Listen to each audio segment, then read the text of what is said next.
أينما كنا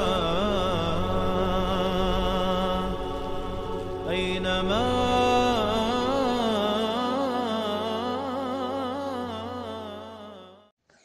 بسم الله والحمد لله والصلاة والسلام على رسول الله اما بعد السلام علیکم و رحمت الله و برکاته.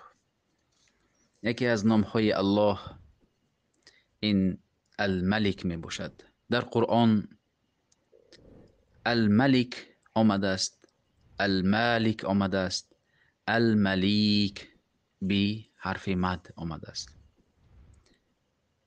هر سه این نامهای الله می باشند. چه خیلی که در قرآن آمده است الملک القدوس. ملک معنایش این فرمان روا می باشد، فرمانش عملی شونده می باشد و امر می کند که مردم او را عبادت بکنند و نهی می کند که شرک نآورند و در این ملکش چه خیل خواهد تصرف می کند. خواهی نخواه این کون از روی فرمان الله نظامش عملی می شود. شب می شود، روز می شود، آفتاب می براید، می شیند، مهتاب می براید، مهتاب کوچک می شود. کسی این نظام حیات را دیگر کرده نمی تواند. برای من الله ملک یوم الدین. ملک پادشاهی مردم، انسانیت این ناقص می باشد. مثلا یک شخص ملک است، پادشاه است در یک منطقه، در یک دولت، اما الله تمام آسمان و زمین این ملک الله است. الله ملک است. برای من ملک یوم الدین. در قرآن ملک القدوس آمده است. برای قدوس را در قرآن پیوست شده آمده است، اضافه شده است، زیرا الله پادشاه است و به کسی ظلم نمی کند و الله هر کسی را که عمل کرده است به سزای عملش پاداش می دهد. برای همین ملک یوم الدین، ملک الحق.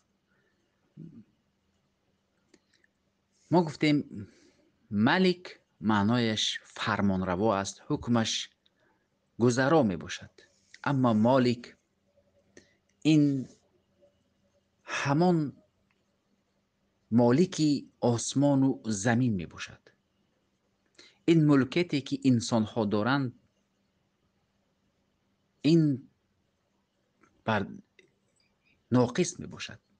مثلا از ملکی کسی چیزی را دزدد نمی داند. کسی از ملکی وقتی که یک بستانی دارد، مالک یک بستان است، می بینیم که هر کس بخواهد می خورد، اما این صاحب مالک بیخبر است. این ملکیتی که انسان ها دارند ناقص است، اما الله ملکیتش تام می باشد. از همه ملکیتش با خبر می باشد. برای من الله مالک است. این ملک را به هر کسی که خواهد الله می دهد. مالک یوم الدین آمده است. قل اللهم مالک الملک تؤتی الملک من تشاء و تعز من تشاء و تذل من تشاء. الله بگو میگوید که تو مالک ملک هستی. به هر کسی که خواهی این ملک را میدهی، هر کسی را بخواهی عزت میدی، هر کسی را بخواهی مال این ملک را از دستش میگیری. آسمان و زمین این ملک الله هست. ما نیز ملک الله هستیم. انا لله و انا الیه راجعون. میگه وقتی که یک شخص از این دنیا رفت میگم که ما از آن الله هستیم، ملک الله هستیم، ما به سوی او بر میگردیم. برای این وقتی که ام سلیم یکی از فرزندانشان از این دنیا رفت به ابوطلحه گفتند ای ابوطلحه اگر کسی به تو یک امانتی گذاشت سپس از این امانت را باز طلب کرد، آیا برمیگردانی؟ ابوطلحه گفتن بله. سپس سلیم که با خیرت بودند گفتند آن فرزندی که الله به ما داد با این امانتش را به نزد خودش گرفت. ما ملک الله هستیم. اما ملیک معنایش این است که این معنایش از ملیک بر قوتتر می باشد که ملکش بر دوام می باشد، که از بین نمی رود. این ملک انسان ها با مرگشان از دست می رود. اما ملک الله حی است، زنده است و پاینده است. ابدالآباد این ملک در دست الله می باشد. ما یک مدت صاحب یک چیز هستیم، اما با مرگمان این ملک از دست ما می رود. ملک. برای من در قرآن آمده است ان المتقین فی جنات و نهر فی مقعد صدق عند ملیک مقتدر.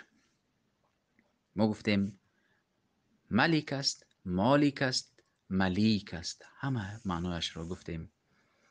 این بود نام الله، الملك المالك المليك. السلام عليكم ورحمة الله وبركاته.